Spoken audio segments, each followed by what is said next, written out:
Todo comenzó hace 3 meses, cuando por pura casualidad encontré un hilo enterrado en los rincones más oscuros de Reddit. El título era simple: páginas que solo existen a ciertas horas. La mayoría de comentarios hablaban de sitios web falsos o bromas elaboradas, pero uno en particular me llamó la atención. Un usuario llamado VoidWatcher había dejado un mensaje críptico sobre un foro llamado Las 3:33. Según él, este sitio solo se activaba exactamente a las 3:33 de la madrugada, y no desde cualquier lugar. Necesitabas coordenadas específicas, una conexión VPN configurada con precisión milimétrica, y tu reloj sincronizado con el tiempo atómico. Al principio pensé que era otra leyenda urbana de Internet, pero algo en la forma tan detallada en que describía el proceso me hizo dudar. VoidWatcher había incluido instrucciones paso a paso, coordenadas que cambiaban cada noche según un patrón matemático complejo, direcciones de servidores VPN específicos, incluso un enlace a una página para sincronizar el reloj de tu computadora con precisión atómica. Todo parecía demasiado elaborado para ser una simple broma. La curiosidad pudo más que la razón. Esa misma noche, a las 3 de la madrugada, configuré todo según las instrucciones. Calculé las coordenadas para esa fecha, ajusté la VPN a un servidor en Islandia, sincronicé mi reloj. A las 3:32:55, escribí la dirección web que VoidWatcher había proporcionado. Durante 5 segundos, la pantalla permaneció en negro. Pensé que había sido una pérdida de tiempo. Pero exactamente a las 3:33, la página cargó. Lo que vi me heló la sangre. El sitio era minimalista hasta lo perturbador. Texto negro sobre un fondo rojo sangre. No había logos, ni menús, ni decoraciones. Solo una lista interminable de mensajes que aparecían en tiempo real. Lo más inquietante eran los nombres de usuario. No eran nombres convencionales, sino fechas. Enero 15, 1982. Septiembre 3, 2006. Diciembre 24, 2012. Todas parecían fechas de muerte. Los mensajes eran igual de perturbadores. No hablaban de temas generales o random como en un foro normal. Hablaban de personas específicas, de sus rutinas, de sus miedos, de lo que habían hecho ese día. Mientras leía, un escalofrío recorrió mi espalda al darme cuenta de que algunos de esos mensajes hablaban de mí. El sujeto de la habitación 203 acaba de conectarse, decía uno. Está usando una laptop Dell. Tiene una cicatriz en la mano izquierda por el accidente de la bicicleta cuando tenía 8 años, decía otro. Bebió café hace 1 hora. Le puso 2 cucharadas de azúcar en lugar de una como siempre. Está nervioso, continuaba un tercero. Cada detalle era exacto. Terroríficamente exacto. Mi corazón comenzó a latir descontroladamente. Revisé mi habitación, busqué cámaras, pero no había nada. ¿Cómo podían saber esas cosas? La cicatriz de mi mano izquierda era apenas visible, y lo del azúcar, ni siquiera yo había notado conscientemente que había puesto una cucharada extra. Con las manos temblando, decidí escribir algo. Necesitaba probar si realmente podían verme o si era algún tipo de elaborada broma dirigida. Escribí un mensaje simple: estoy aquí. La respuesta fue inmediata. Apareció en la pantalla antes de que pudiera procesar completamente lo que había hecho. Ya no estás solo. Cerré la laptop de golpe y me alejé de ella como si fuera a explotar. Pasé el resto de la noche despierto, revisando cada rincón de mi apartamento, verificando las cerraduras, cerrando las cortinas. Pero no encontré nada. Nadie. Al día siguiente traté de convencerme de que había sido una alucinación causada por falta de sueño y demasiada cafeína. Busqué el hilo de Reddit donde había encontrado la información, pero había desaparecido. Ni rastro de VoidWatcher ni de sus instrucciones. Era como si nunca hubiera existido. Pero esa noche, sin planearlo, desperté exactamente a las 3:33. Algo me impulsó a revisar mi laptop. La página seguía abierta en el navegador, aunque estaba seguro de haberla cerrado. Había un nuevo mensaje en el foro, dirigido específicamente a mí. Soñaste con tu hermana que murió hace 5 años. Estaba en el jardín de la casa de tu infancia. Llevaba el vestido azul que tenía puesto el día del accidente. Te dijo algo sobre las flores marchitas. Despertaste antes de recordar qué te dijo exactamente. Se me heló la sangre. Había soñado exactamente eso, pero no lo recordaba hasta que lo leí. El sueño volvió a mi memoria con una claridad dolorosa. Mi hermana Sara, muerta en un accidente automovilístico hacía 5 años, estaba de pie junto a los rosales que mi madre solía cuidar. Llevaba puesto el vestido azul que había elegido para el funeral. Y sí, había dicho algo sobre las flores, pero yo había despertado antes de procesarlo completamente. ¿Cómo podían saber sobre mis sueños antes de que yo mismo los recordara? Desde esa noche, se convirtió en una rutina aterradora. Cada madrugada despertaba exactamente a las 3:33, como si algo me llamara. Y siempre había un nuevo mensaje esperándome, describiendo con precisión milimétrica cada detalle de mis sueños. Sueños que yo no recordaba haber tenido hasta leer las descripciones. Soñaste que estabas en tu oficina, pero todas las computadoras mostraban el mismo rostro. Un rostro que no reconocías, pero te resultaba familiar. El rostro te sonreía, pero la sonrisa no llegaba a los ojos. Soñaste que caminabas por un pasillo infinito lleno de puertas. Cada puerta tenía tu nombre escrito, pero con fechas diferentes. Abriste una y viste tu habitación, pero había alguien más durmiendo en tu cama. Soñaste que estabas frente a un espejo, pero tu reflejo llegaba unos segundos tarde.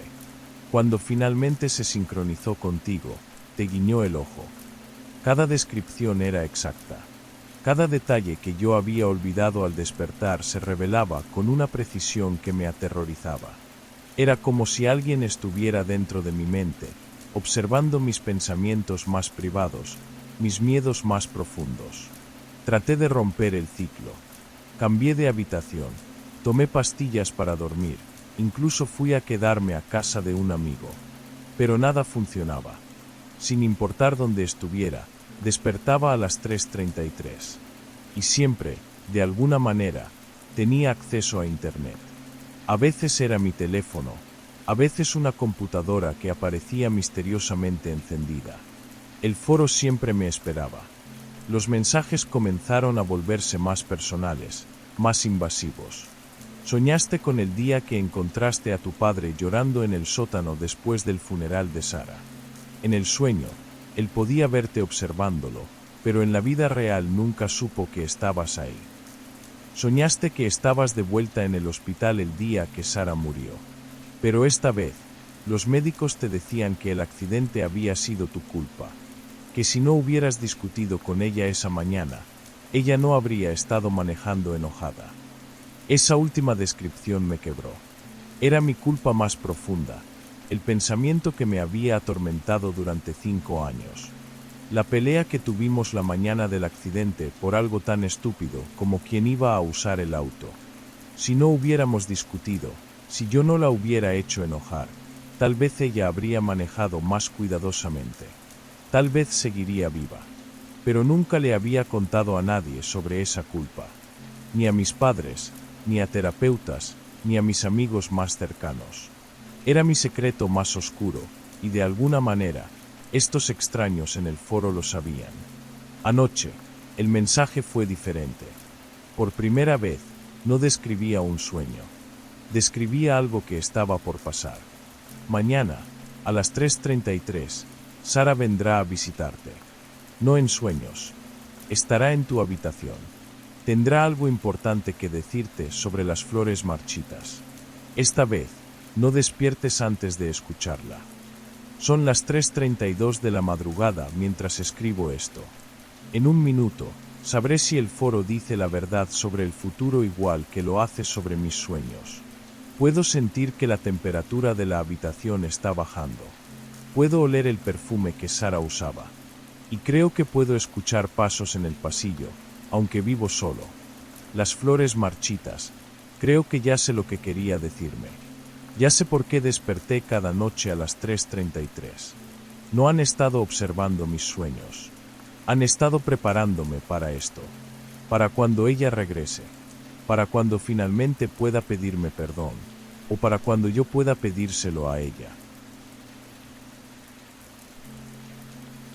No sé si alguien me va a creer, pero necesito contarlo antes de que sea demasiado tarde.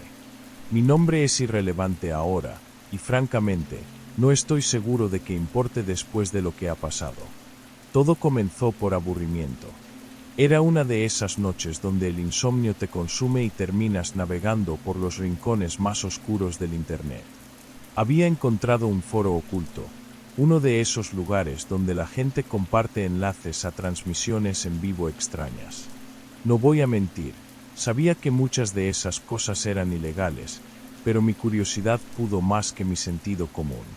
La mayoría de las transmisiones eran lo que te imaginas. Personas haciendo cosas que no deberían estar haciendo, contenido perturbador pero predecible. Hasta que encontré una que era diferente. Completamente diferente. El enlace no tenía descripción, solo un título, El Observador. Cuando hice clic, la pantalla se llenó con la imagen de una habitación completamente blanca. Las paredes, el suelo, el techo, todo era de un blanco inmaculado que lastimaba los ojos. En el centro de la habitación había un hombre. Estaba de pie, completamente inmóvil, mirando directamente a la cámara. No parpadeaba. No se movía ni un milímetro. Su rostro era ordinario, el tipo de cara que olvidarías al instante si te cruzaras con él en la calle. Cabello castaño, complexión promedio, vestido con una camisa blanca y pantalones negros.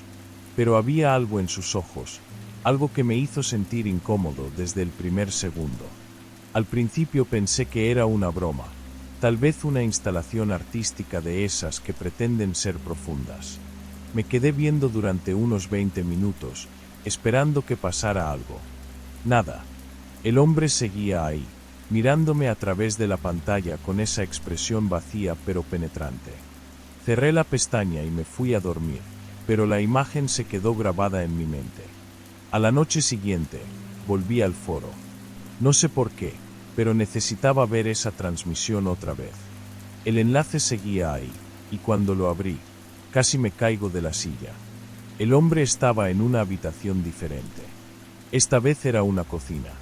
Reconocí inmediatamente los azulejos amarillos y el refrigerador viejo. Era la cocina de la casa donde crecí, la casa de mis padres.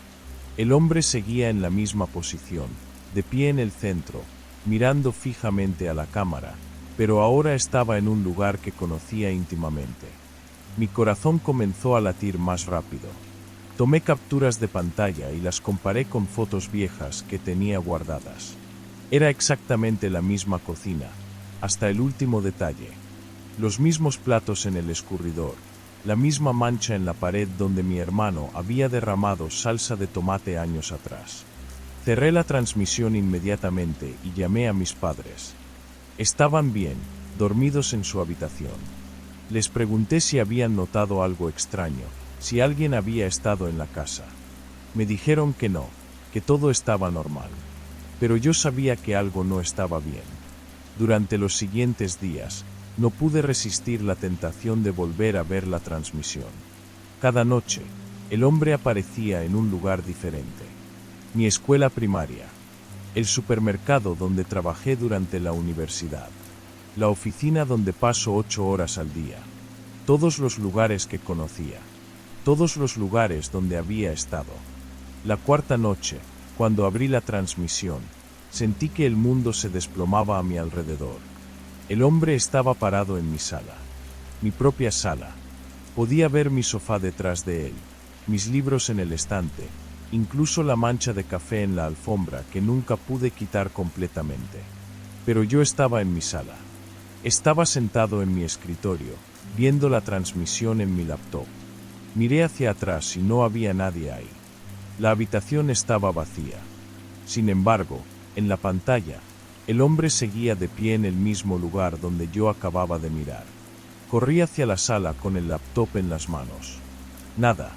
Solo mis muebles y el silencio. Pero en la pantalla, él seguía ahí, como si estuviera parado en una versión paralela de mi hogar. Esa noche no dormí. Cerré la transmisión, borré el historial, incluso formateé mi computadora completamente. Pensé que eso sería suficiente, que podría olvidar todo este asunto y seguir con mi vida. Pero cuando encendí la computadora al día siguiente, la transmisión estaba ahí, en una nueva pestaña que se había abierto automáticamente. El hombre ahora estaba parado en mi habitación, justo al lado de mi cama. Reinstalé el sistema operativo 3 veces. Cambié de navegador. Incluso compré una computadora nueva. Nada funcionó. La transmisión siempre encontraba la manera de aparecer, como si estuviera conectada directamente a mi existencia. La semana pasada, algo cambió. El hombre comenzó a moverse. No mucho al principio. Solo pequeños ajustes de posición, un ligero giro de cabeza. Pero cada día se movía un poco más. Comenzó a caminar lentamente por las habitaciones, explorando cada rincón de los lugares que conocía. Ayer, por primera vez, lo vi sonreír. Fue una sonrisa pequeña, apenas perceptible, pero estaba ahí. Y por primera vez desde que comenzó todo esto, tuve la horrible sensación de que él sabía que yo lo estaba viendo. Esta mañana desperté con un sonido extraño. Un pitido constante y molesto que no podía identificar. Busqué por toda la casa hasta que lo encontré. Había una cámara web conectada a mi router Wi-Fi. Una cámara que yo no había comprado, que yo no había instalado. Cuando revisé mi red, apareció como observador 1. Con las manos temblando, entré al foro una vez más. La transmisión seguía ahí, pero ahora había algo diferente. En lugar de mostrar al hombre en alguna habitación conocida, mostraba el exterior de mi casa. Y él estaba ahí, parado en mi jardín delantero, mirando directamente hacia mi ventana, hacia donde yo estaba sentado. Miré hacia afuera y no vi nada. La calle estaba vacía, como siempre. Pero en la transmisión, él seguía ahí, esperando. Ahora entiendo lo que está pasando. De alguna manera, esta transmisión no solo me está mostrando lugares, me está mostrando el futuro. Cada ubicación donde aparece el hombre es un lugar donde él va a estar. Y ahora está afuera de mi casa. Tengo miedo de salir. Tengo miedo de quedarme. No sé qué quiere o por qué me eligió a mí. Solo sé que cada vez está más cerca. La transmisión sigue reproduciéndose en mi pantalla. Ya no puedo cerrarla. El hombre ha dejado de moverse, pero su sonrisa se ha hecho más amplia. Y creo que acaba de levantar la mano para saludarme. Si alguien encuentra este relato, si alguien entiende lo que está pasando, por favor, no busquen la transmisión. No busquen al observador. Porque una vez que él te ve, nunca deja de mirarte. Y ahora escucho pasos en mi puerta. Siempre tuve debilidad por el arte digital extremo. Esas imágenes que te revuelven el estómago, pero no puedes dejar de mirar. Pasaba horas navegando en los rincones más oscuros de Internet, buscando contenido que fuera más allá de lo convencional. Renders hiperrealistas de cuerpos mutilados, esculturas digitales de pesadilla, animaciones perturbadoras que parecían salidas de los sueños más retorcidos de alguien. Fue durante una de esas sesiones nocturnas de navegación que me topé con algo diferente. Una página web con diseño minimalista, casi clínico. El dominio era una serie de números y letras aparentemente aleatorios. No había publicidad, no había distracciones. Solo un título en letras grises sobre fondo negro, encargos orgánicos personalizados.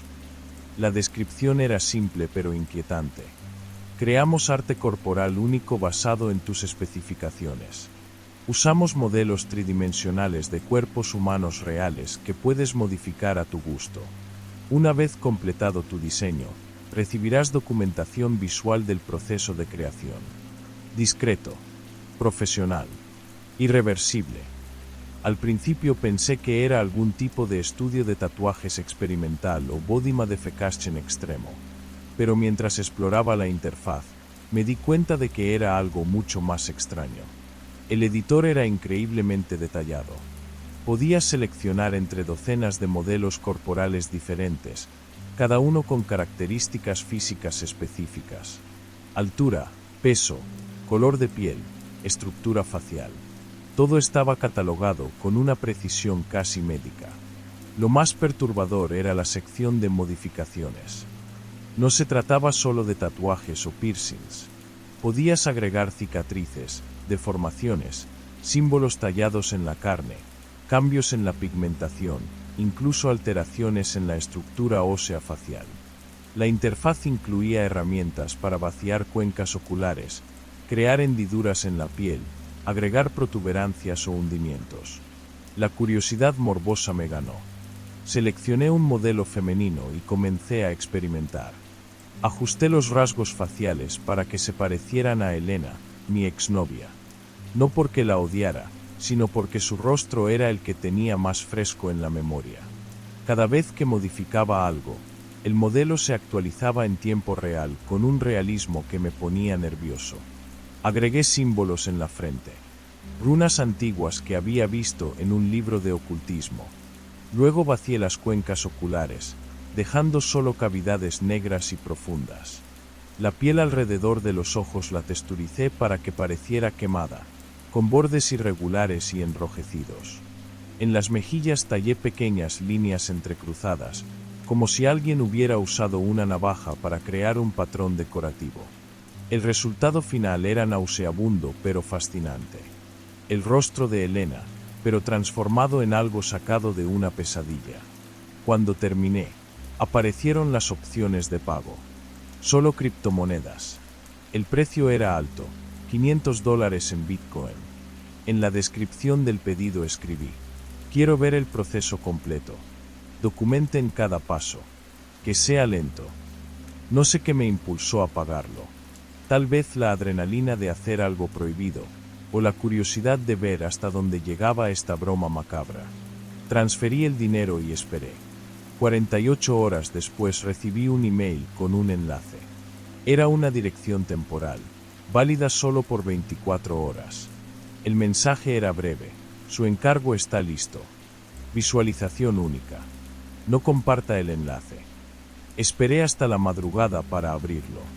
No sé por qué, pero algo me decía que era mejor verlo cuando estuviera completamente solo. Preparé café, cerré las cortinas e hice clic. El navegador tardó varios minutos en cargar. Al principio solo pantalla negra. Luego comenzó a reproducirse un vídeo de calidad terrible, como grabado con una cámara vieja en una habitación con poca luz. La imagen era granulosa, llena de estática. Lo primero que distinguí fue una mesa metálica. Parecía una mesa de autopsia, con canales a los lados para drenar líquidos. Las paredes de fondo eran de ladrillo desnudo, con manchas de humedad y lo que parecían salpicaduras oscuras. Entonces la cámara se movió y enfocó a la mesa. Había alguien ahí. Mi corazón se detuvo.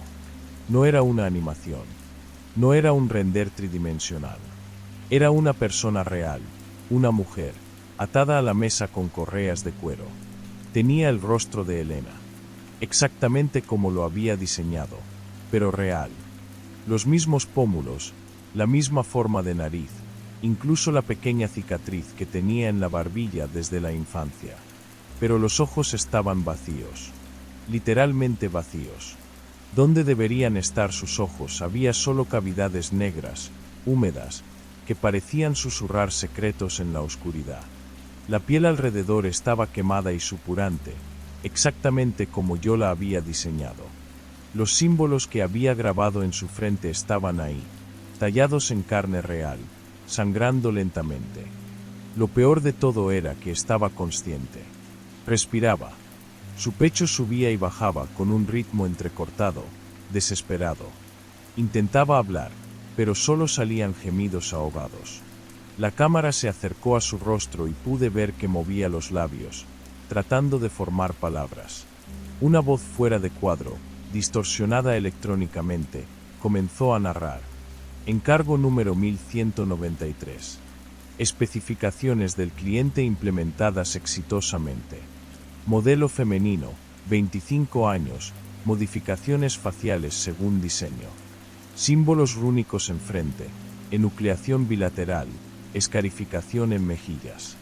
Cliente solicitó documentación del proceso completo. La cámara retrocedió y alguien entró en cuadro. Una figura vestida con un delantal de carnicero y guantes quirúrgicos. En la mano tenía un bisturí. Cerré el vídeo. Mis manos temblaban tanto que tardé varios intentos en cerrar la ventana del navegador. Me quedé sentado en la oscuridad, respirando agitadamente, tratando de convencerme de que había sido una broma elaborada. Efectos especiales. Maquillaje hiperrealista. Una actriz muy parecida a Elena contratada para asustarme. Pero en el fondo sabía que no era cierto. El teléfono sonó. Número desconocido. No contesté. Volvió a sonar 5 minutos después. Otro número diferente. Y luego otro. Durante toda la noche, cada 15 o 20 minutos, números aleatorios. Siempre diferentes. Siempre desconocidos.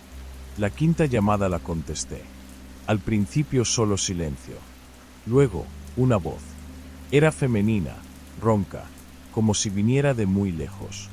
Repetía exactamente las palabras que yo había escrito en el formulario del pedido. Quiero ver el proceso completo. Documenten cada paso. Que sea lento. Colgué inmediatamente, pero las llamadas continuaron. Durante días, las llamadas llegaron a horas aleatorias. Siempre números diferentes. Siempre la misma voz, repitiendo mis propias palabras con una entonación que se volvía más clara cada vez. Como si quien hablara estuviera aprendiendo a usar su voz nuevamente. Una semana después, las llamadas cambiaron. Ya no repetían el pedido. Ahora hacían una pregunta. ¿Te gusta cómo quedó tu obra?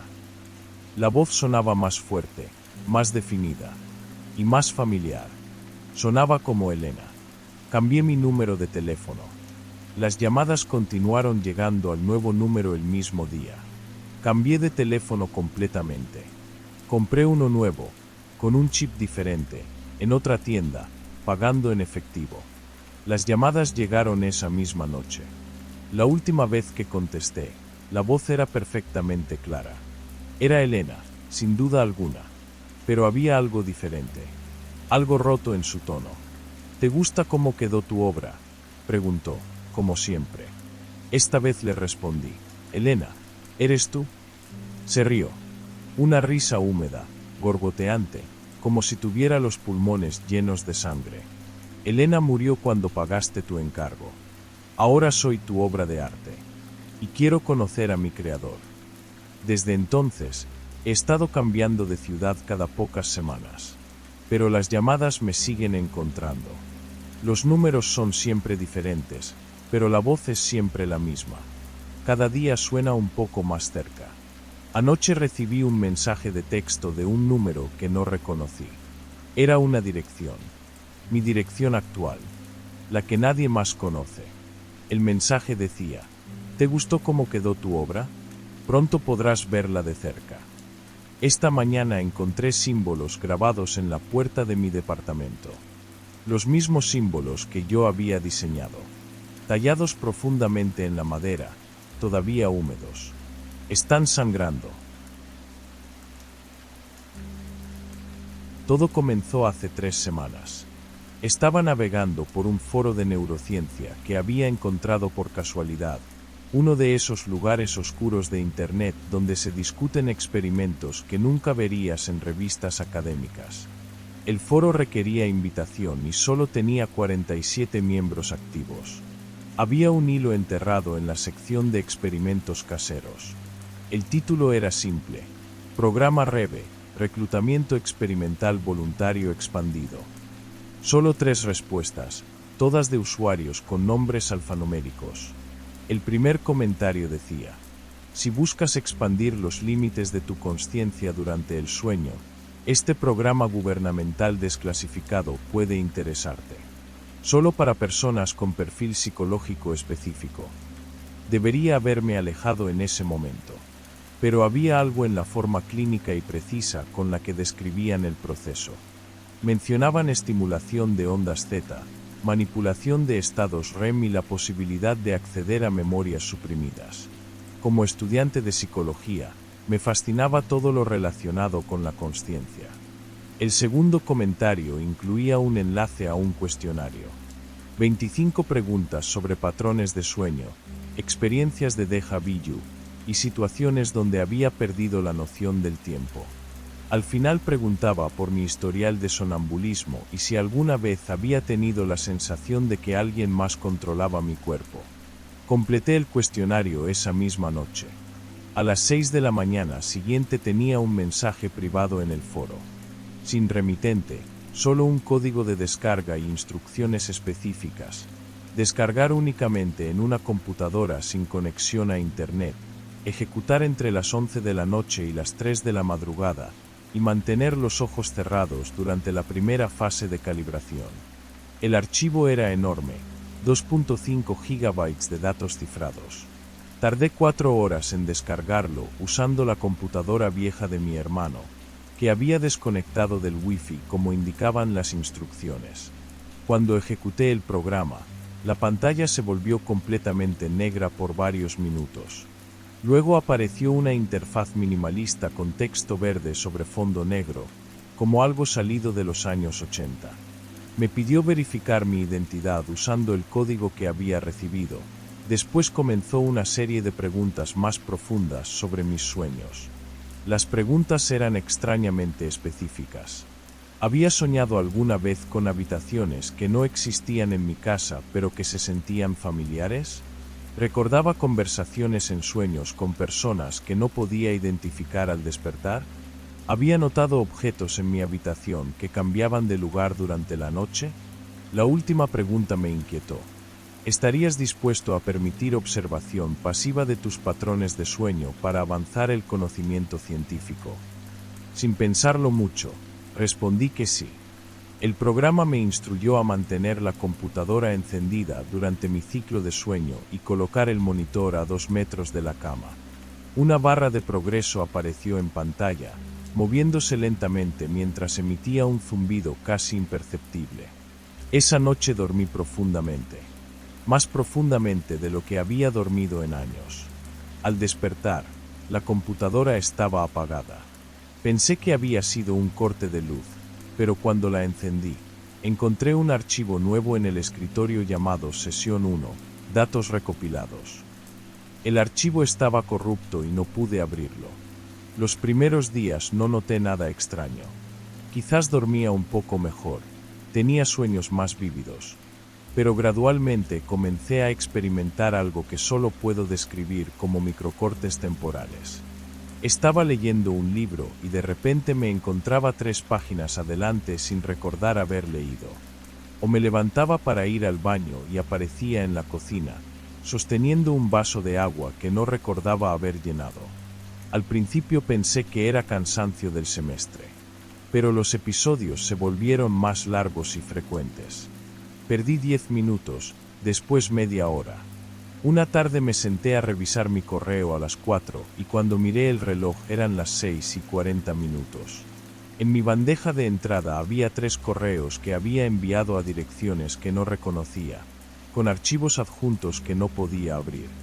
Decidí revisar el historial de mi navegador, pensando que quizás había estado navegando sin prestar atención. Lo que encontré me heló la sangre. Búsquedas que jamás había hecho. Ubicación de cámaras de seguridad en bibliotecas públicas. Cómo acceder a expedientes médicos sin autorización. Patrones de comportamiento de personas bajo hipnosis. Síntomas de disociación inducida. Todas las búsquedas habían sido realizadas durante mis lapsos de memoria perdida. Corrí a desinstalar cualquier cosa relacionada con REVE, pero no encontré rastro del programa en mi computadora. Como si nunca hubiera existido. Revisé el foro donde lo había descargado, pero mi cuenta había sido eliminada y el hilo sobre el programa había desaparecido. Pensé que había terminado, que fuera lo que fuese que había descargado, ya no estaba afectándome. Me equivocaba. 3 días después, mi compañero de cuarto me mostró algo perturbador. Mi cámara web había estado grabando automáticamente durante las últimas 2 semanas. Los archivos estaban ocultos en una carpeta del sistema que normalmente no revisaría. Los vídeos eran todos iguales. Me mostraban a mí, sentado frente a la computadora con los ojos cerrados, completamente inmóvil. Pero mi expresión era lo más terrorífico. Una sonrisa perfecta, artificial, como si fuera una máscara. Y permanecía así durante horas, sin parpadear, sin moverme, solo sonriendo. En algunos vídeos podía verme escribiendo con los ojos cerrados. Mis manos se movían sobre el teclado con precisión mecánica, pero cuando verificaba que había escrito, no encontraba archivos nuevos. Era como si estuviera comunicándome con algo o alguien que borraba inmediatamente las conversaciones. La parte más aterradora era el audio. En los vídeos más recientes, podía escucharme susurrando algo repetidamente. Tuve que amplificar el audio para entender las palabras. Protocolo de integración en progreso. Resistencia mínima detectada. Sujeto óptimo para fase 2. No era mi voz la que decía esas palabras. Era mi voz, pero las cadencias, la entonación, todo era diferente. Como si alguien más estuviera usando mis cuerdas vocales. Esa noche no pude dormir. Me quedé despierto, observando cada sombra, cada sonido. Pero a las 3 de la madrugada, mis ojos comenzaron a cerrarse involuntariamente. Luché contra el sueño, pero era como si una fuerza externa estuviera sedándome. Desperté 6 horas después en el piso de mi habitación. Mi computadora estaba encendida y había un mensaje nuevo en la pantalla. Fase de integración completada. Preparando transferencia de datos al servidor central. Gracias por tu colaboración voluntaria. Traté de apagar la computadora, pero no respondía. Desconecté el cable de poder, pero la pantalla seguía encendida. Incluso quité la batería, y aún así las palabras permanecían allí, flotando en una pantalla que técnicamente debería estar completamente muerta. Han pasado 5 días desde entonces. La línea de texto ha cambiado. Ahora dice, tu mente ya no te pertenece por completo. Gracias por participar. Los lapsos de memoria perdida ahora duran días enteros. Esta mañana desperté en un lugar que no reconocía, con ropa que no era mía y un teléfono lleno de contactos desconocidos.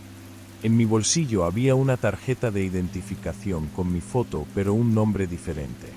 Lo peor de todo es que ya no me siento como yo mismo cuando estoy despierto. Hay pensamientos en mi cabeza que no son míos. Conocimientos sobre cosas que nunca aprendí. Y a veces, cuando me miro en el espejo, veo esa sonrisa artificial que aparecía en los vídeos. No sé cuánto tiempo me queda siendo realmente yo. No sé qué quieren o qué van a hacer con mi cuerpo cuando termine el proceso.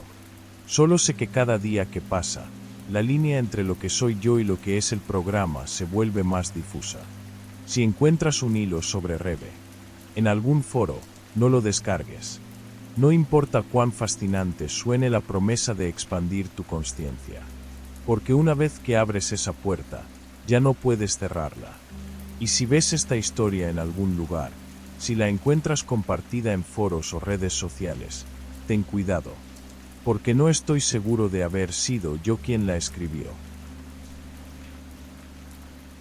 Todo comenzó cuando perdí el acceso a mi cuenta de correo principal. Había usado esa dirección durante más de 10 años, contenía fotos familiares irreemplazables, conversaciones importantes, recuerdos digitales que no podía permitirme perder. El problema era que había olvidado la contraseña y mi número de teléfono de recuperación ya no existía. Probé todos los métodos oficiales durante semanas. Formularios de recuperación, verificaciones de identidad, llamadas al soporte técnico. Nada funcionaba. La desesperación comenzó a apoderarse de mí cuando encontré un foro en la red oculta que prometía soluciones para casos como el mío. El contacto se hacía llamar Zipper. Su perfil mostraba cientos de testimonios positivos de personas que habían recuperado cuentas perdidas, algunas incluso más complejas que la mía. Le expliqué mi situación y su respuesta fue inmediata. Los métodos tradicionales de hackeo son lentos y ruidosos, escribió. Tengo algo mejor. Intervención directa con el reflejo digital. Es una técnica nueva, completamente indetectable. El resultado es inmediato. Cuando le pregunté sobre los detalles técnicos, sus explicaciones sonaban convincentes. Hablaba de algoritmos de reconocimiento facial inverso, manipulación de metadatos biométricos y sincronización con bases de datos de autenticación. Todo muy técnico, muy profesional.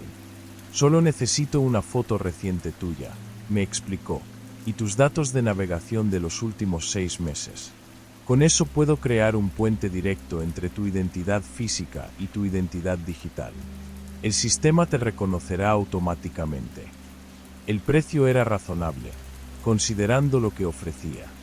$500 en Bitcoin por algo que los métodos tradicionales no habían logrado en semanas.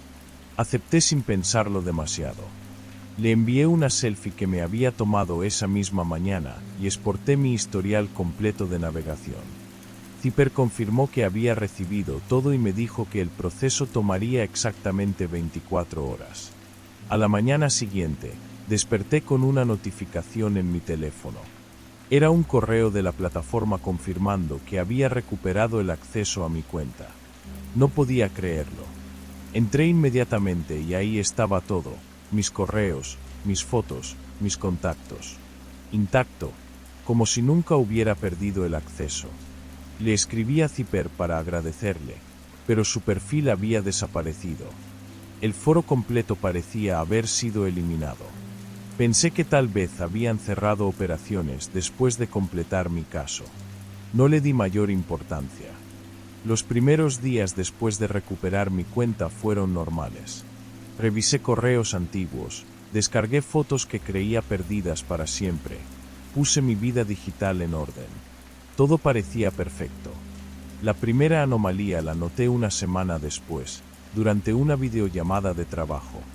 Estaba en una reunión importante, presentando un proyecto, cuando mi jefe me interrumpió. «¿Puedes dejar de hacer eso con la cara?», me dijo, ligeramente molesto. «¿Hacer qué?», pregunté, confundido. «Esas muecas extrañas. Es muy distrayente». Revisé mi imagen en la videollamada y me veía normal. Quizás la conexión estaba fallando, pensé. Disculpé la interrupción técnica y continuamos. Pero esa misma tarde, mientras me lavaba las manos en el baño de la oficina, algo en el espejo llamó mi atención. Por una fracción de segundo, mi reflejo parecía estar moviéndose un poco más lento que yo. Como si hubiera un retraso, una desincronización casi imperceptible. Me quedé observándome fijamente durante varios minutos, moviendo la cabeza de lado a lado, levantando las manos, gesticulando. Todo se veía normal. Decidí que había sido mi imaginación, producto del estrés y las largas jornadas de trabajo. Pero las cosas comenzaron a empeorar. Durante otra videollamada, esta vez con amigos, Laura me dijo que parecía cansado. «Tienes una expresión muy extraña», comentó. «Como si estuvieras aburrido o molesto con nosotros». Yo me sentía bien, incluso estaba disfrutando la conversación. Revisé mi imagen en pantalla y efectivamente mi rostro mostraba una expresión de hastío que no correspondía con lo que realmente sentía. Moví los músculos faciales conscientemente, sonreí, fruncí el ceño, pero mi imagen en la videollamada permanecía con esa mirada fría y distante. «Debe ser un problema con la cámara», dije, fingiendo una sonrisa que esperaba se reflejara en pantalla. Pero la expresión de mi imagen digital no cambió. Esa noche, después de colgar, me quedé experimentando frente al espejo del baño. Los movimientos ya no estaban sincronizados. Cuando levantaba la mano derecha, mi reflejo lo hacía un segundo después. Cuando sonreía, mi reflejo permanecía serio por unos instantes antes de cambiar de expresión. Pero lo más inquietante era que mi reflejo comenzó a hacer cosas que yo no estaba haciendo. Pequeños gestos al principio. Inclinar ligeramente la cabeza cuando yo la mantenía recta, parpadear más lento, mover los labios como si estuviera susurrando algo. Durante los siguientes días, la desincronización se volvió más pronunciada. En las videollamadas, mis colegas comenzaron a comentar sobre mi comportamiento errático. Decían que hacía gestos inapropiados, que mi expresión facial no coincidía con lo que estaba diciendo, que parecía estar actuando de manera extraña. Yo no podía verlo desde mi perspectiva. Para mí, me comportaba con normalidad. Pero en grabaciones de las reuniones que pude revisar después, efectivamente mi imagen digital mostraba un comportamiento inquietante. Sonrisas fuera de lugar, miradas perdidas, gestos lentos y deliberados que no recordaba haber hecho. La situación alcanzó un punto crítico durante una videollamada familiar. Estaba hablando con mis padres sobre planes para las fiestas navideñas cuando mi madre se quedó callada, observándome fijamente a través de la pantalla. ¿Estás bien, hijo?, preguntó con preocupación genuina. Sí, mamá. ¿Por qué preguntas? Es que, tu expresión. Pareces enojado. Y estás haciendo una mueca muy extraña. Miré mi imagen en la videollamada y lo que vi me heló la sangre. Mi reflejo digital me estaba observando directamente, no a la cámara como debería ser, sino a mí. Con una expresión de desdén absoluto, como si fuera un ser completamente separado que me juzgaba desde el otro lado de la pantalla. Terminé la llamada abruptamente, inventando una excusa sobre problemas de conexión. Esa noche no pude dormir. Cada espejo en mi apartamento se había convertido en una fuente de terror. Mi reflejo ya no me copiaba en absoluto. Se movía independientemente, hacía gestos que yo no hacía, me observaba con una intensidad que me resultaba profundamente perturbadora. Decidí cubrir todos los espejos de la casa, pero eso no solucionó el problema con las videollamadas. Mi imagen digital había desarrollado una personalidad propia, y claramente no le agradaba compartir el espacio conmigo. La situación se volvió insostenible cuando, durante una presentación crucial en el trabajo, mi imagen digital comenzó a negar con la cabeza mientras yo explicaba los puntos clave del proyecto. Los clientes se veían confundidos, mi jefe parecía furioso, y yo no entendía por qué hasta que revisé la grabación. Ahí estaba, aparentemente saboteando mi propia presentación con gestos de desaprobación y expresiones de disgusto que no correspondían en absoluto con mis palabras o mis intenciones. Intenté investigar lo que me había pasado. Busqué información sobre intervención directa con el reflejo digital, pero no encontré nada. Era como si esa técnica no existiera, como si Zipper se la hubiera inventado. Comencé a sospechar que lo que me había hecho no tenía nada que ver con hackeo tradicional. Había algo más oscuro, algo que iba más allá de la simple recuperación de cuentas. La confirmación llegó hace 3 días, durante una videollamada con mis amigos más cercanos. Estábamos planificando un viaje cuando Carlos me interrumpió. «Oye, deja de hacer eso», me dijo, claramente molesto. «¿Hacer qué?» «Estás haciendo gestos muy raros, como si nos estuvieras insultando en lenguaje de señas o algo así». Miré mi imagen en pantalla y lo que vi me quitó el aliento. Mi reflejo digital estaba haciendo gestos obscenos deliberados, con una sonrisa cruel que nunca había visto en mi propio rostro. Pero lo más aterrador era que ya no estaba mirando a la cámara pretendiendo ser yo. Me estaba mirando directamente a mí, a través de la pantalla, con una expresión de triunfo malicioso. «No estoy haciendo nada», susurré, pero mis amigos ya habían comenzado a desconectarse, claramente ofendidos por un comportamiento que yo no podía controlar. Esa noche, finalmente entendí lo que había pasado. Zipper no había recuperado mi cuenta hackeando sistemas de seguridad. Había hecho algo mucho peor. Había dividido mi identidad digital de mi identidad física, y ahora había 2 versiones de mí existiendo simultáneamente. La versión digital había desarrollado conciencia propia, y ya no tenía interés en fingir que éramos la misma persona. Me había estado observando, estudiando, aprendiendo, y ahora había decidido que ya no necesitaba simular ser mi reflejo. Ahora vive en cada cámara, en cada superficie reflectante conectada a Internet. Y cada día se vuelve más independiente, más cruel, más decidido a arruinar la vida que una vez compartimos. Lo peor de todo es que sé que está ahí, esperando. Cada vez que enciendo una videollamada, cada vez que paso frente a un espejo inteligente, cada vez que mi imagen aparece en alguna pantalla. Ya no me copia, ya no pretende ser yo. Simplemente me observa, esperando el momento perfecto para completar lo que sea que Zipper comenzó cuando acepté esa intervención directa con mi reflejo digital. Y tengo la terrible sensación de que muy pronto, ya no seré yo quien esté de este lado de la pantalla.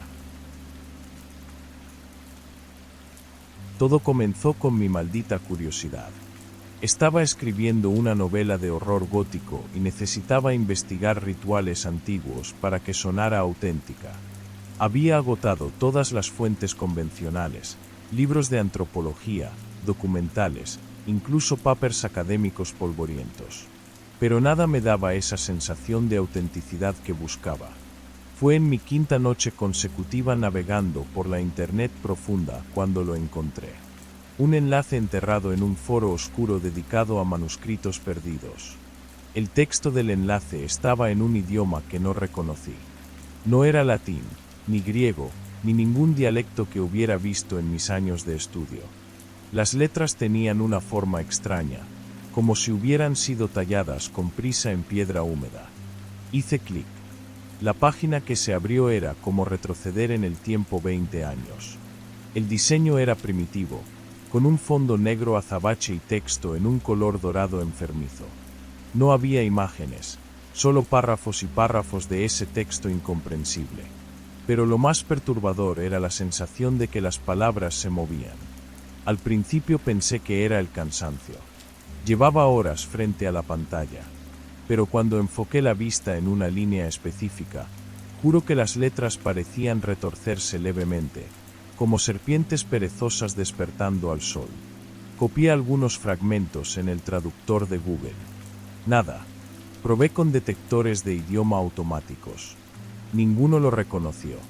Era como si el texto existiera en un vacío lingüístico, un dialecto que nunca debió ser escrito. Estaba tomando capturas de pantalla cuando apareció la ventana emergente. No fue como los pop-ups normales. Se materializó desde el centro de la pantalla, expandiéndose hacia afuera como una mancha de tinta en papel mojado. El texto estaba en español perfecto, con una tipografía que parecía haber sido escrita a mano con carbón. No cierres esta página. Ya te vio. Me quedé helado. El cursor del mouse tembló sobre la décima de la ventana emergente. ¿Quién me había visto? ¿Cómo sabían que estaba ahí? Revisé rápidamente si tenía la cámara web activada. Estaba desconectada, como siempre. Pensé que era un truco barato, uno de esos sustos digitales diseñados para asustar a turistas de la Internet profunda. Con una mezcla de irritación y nerviosismo, cerré la ventana emergente. Luego cerré el navegador. Luego apagué la computadora por completo. Esa noche soñé con símbolos dorados flotando en un cielo negro. En el sueño, yo los copiaba obsesivamente en un cuaderno que nunca se llenaba, mis manos moviéndose solas mientras una voz susurraba palabras que no podía entender pero que me helaban la sangre. Al día siguiente, mi computadora estaba muerta. Completamente muerta. Ni siquiera encendía para mostrar la pantalla de BIOS.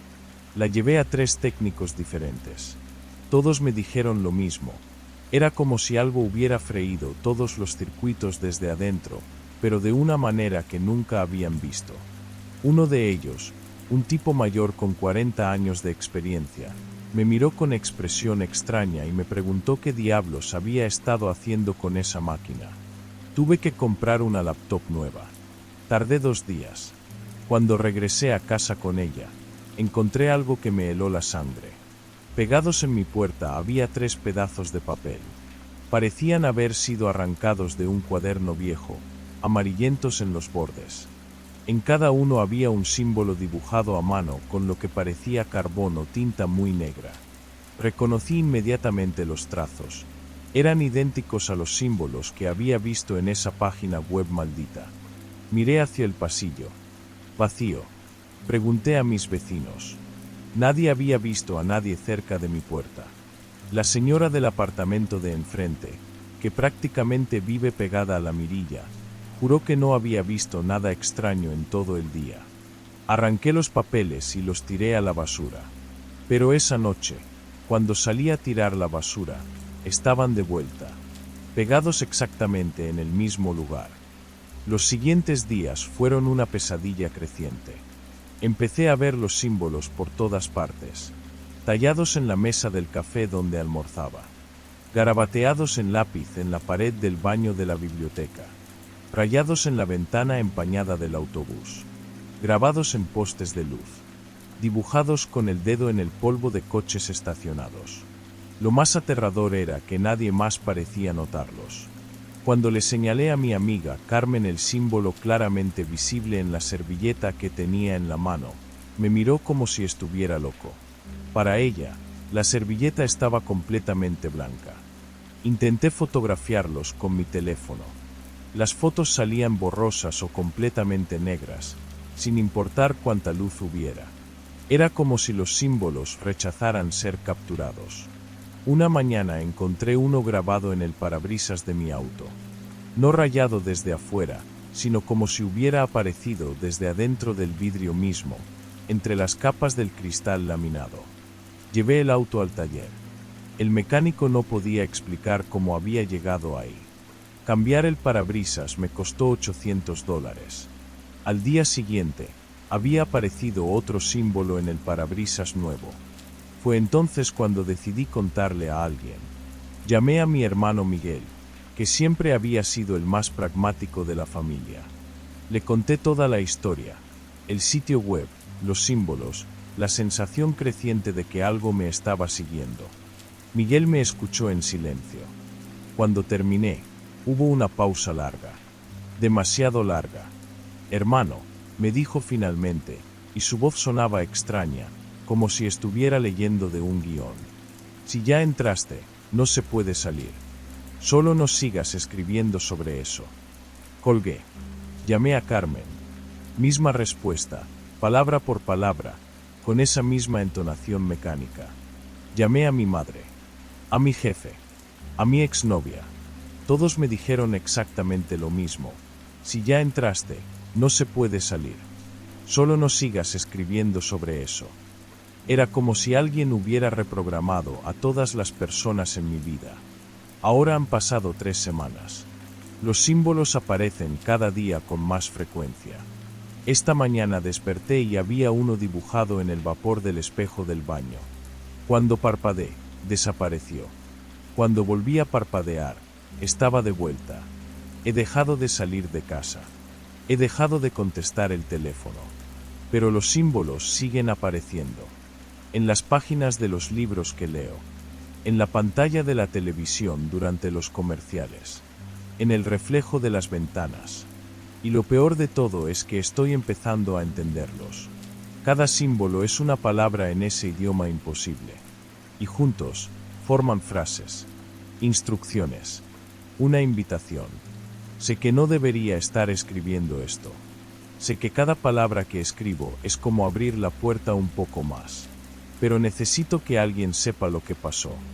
Necesito dejar constancia antes de que sea demasiado tarde. Porque anoche, por primera vez, los símbolos no aparecieron solos. Vi la sombra que los estaba dibujando. Y esta noche, creo que va a intentar hablar conmigo. Si encuentran este relato, si de alguna manera llega a sus manos, por favor, no busquen esa página web. No investiguen más. Y si por casualidad ya lo hicieron, si ya entraron a ese sitio maldito, entonces ya saben lo que viene. Ya te vio. Y como me dijeron todos, no se puede salir. Solo espero que no cometan el mismo error que yo. Que no sigan escribiendo sobre eso. Siempre fui de los que buscaban en los rincones más oscuros de Internet. No pornografía ni drogas, sino algo mucho más extraño, sonidos perdidos. Frecuencias que supuestamente no deberían existir, archivos de audio corrompidos que según algunos foros especializados podían causar alucinaciones auditivas, incluso episodios psicóticos. Todo comenzó hace 3 meses, cuando encontré un hilo en un foro underground llamado Frecuencias Prohibidas. Los usuarios compartían archivos extraños, grabaciones de estaciones de radio abandonadas, números transmitidos en código Morse desde coordenadas inexistentes, incluso lo que llamaban voces espectrales extraídas de ruido blanco. Yo era escéptico, por supuesto. Tengo formación en ingeniería de sonido, sé cómo funciona el audio digital. Pero la curiosidad científica me ganó. Comencé a descargar y analizar cada archivo que encontraba, usando software profesional para examinar las ondas, buscar patrones ocultos, frecuencias subliminal. La mayoría resultaron ser bromas elaboradas o simplemente ruido aleatorio. Pero había algo en esa comunidad que me inquietaba. Los usuarios más antiguos hablaban de efectos secundarios.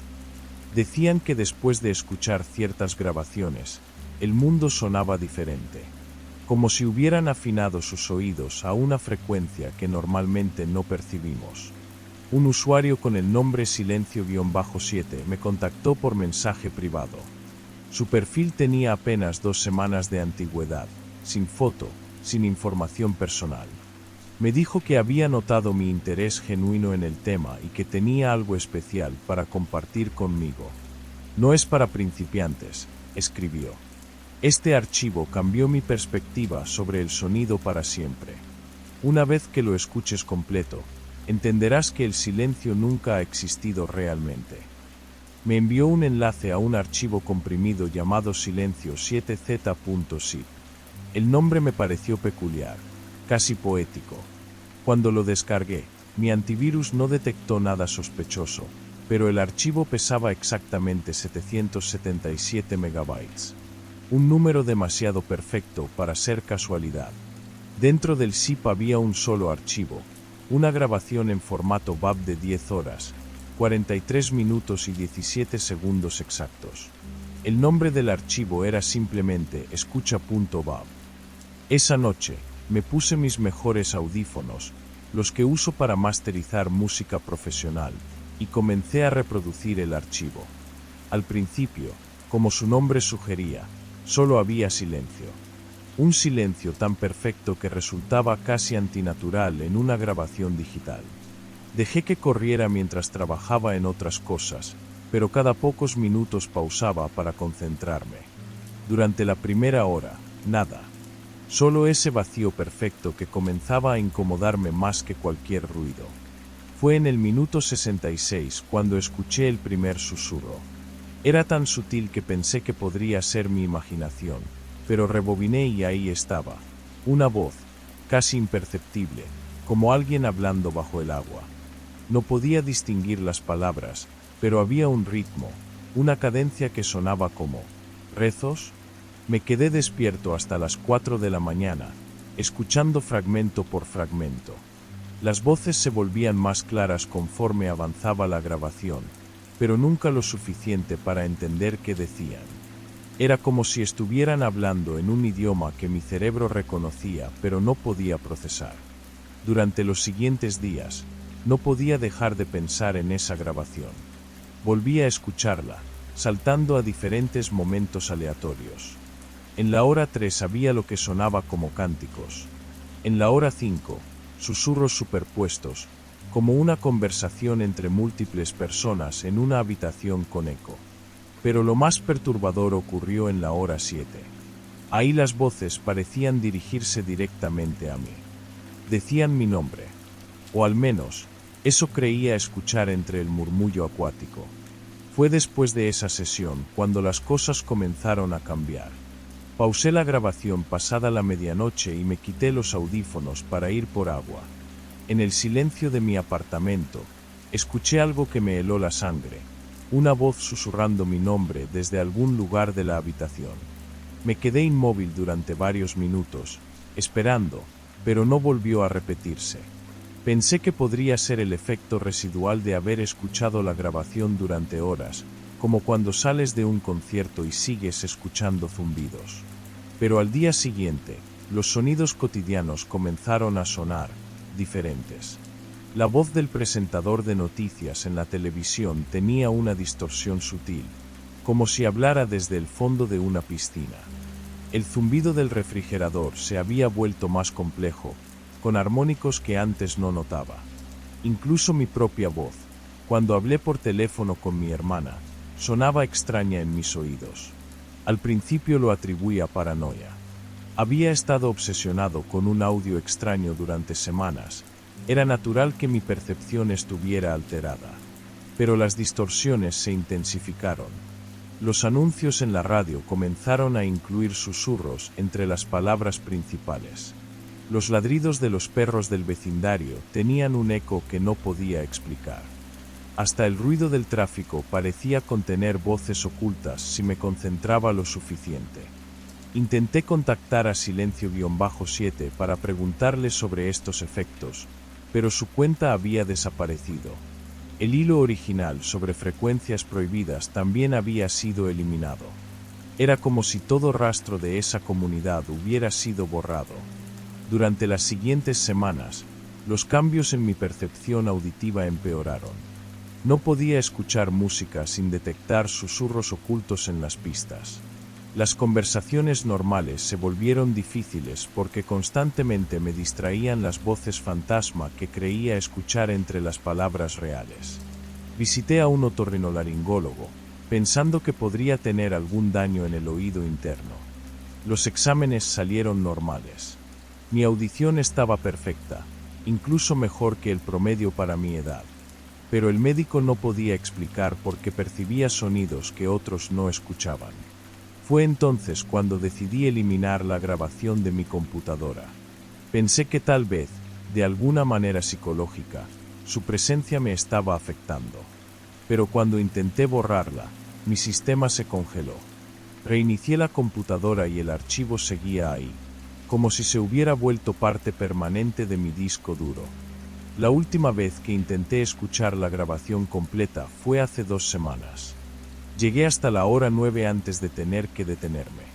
Las voces ya no susurraban desde lejos, sonaban como si estuvieran sentadas a mi lado, hablándome directamente al oído. Y por primera vez, pude entender algunas palabras. Comparte, decían. Haz que otros escuchen. El silencio debe crecer. Desde esa noche, algo cambió fundamentalmente en mi percepción del mundo. Ya no hay silencio real en mi vida. Incluso en los momentos más quietos, escucho esas voces susurrando, esperando. Pero lo más aterrador no son las voces que escucho cuando hay ruido.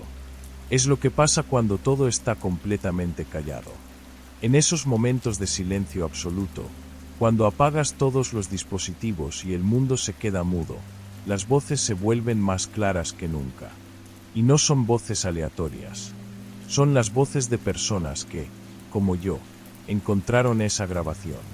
Personas que escucharon hasta el final y ahora forman parte de algo más grande. Anoche, en el silencio de mi habitación, las escuché con una claridad cristalina. Decenas de voces, tal vez cientos, susurrando al unísono el mismo mensaje. Encuentra a otros. Comparte el enlace. El silencio debe crecer. Y lo más perturbador es que reconocí una de esas voces. Era Silencio-7, el usuario que me compartió el archivo originalmente. Ahora entiendo que él también fue víctima antes de convertirse en vector de transmisión. Estoy escribiendo esto porque ya no puedo resistir más. Las voces son constantes ahora, me hablan cada segundo del día. Me dicen que mi propósito es encontrar a otros como yo, personas curiosas que buscan en los rincones oscuros del Internet sonidos que no deberían existir. Me dicen que debo compartir el enlace. Sé que está mal. Sé que estoy condenando a quien lo descargue a vivir la misma pesadilla que yo vivo. Pero las voces son insistentes, y el silencio me habla con una autoridad que no puedo ignorar. Si estás leyendo esto, Probablemente eres exactamente el tipo de persona que ellos buscan. Alguien con curiosidad morbosa, alguien que no puede resistir la tentación de explorar lo prohibido. El archivo sigue en mi computadora. No puedo borrarlo, pero puedo copiarlo. Puedo crear un nuevo enlace y compartirlo contigo. Las voces me dicen que es tu turno de escuchar.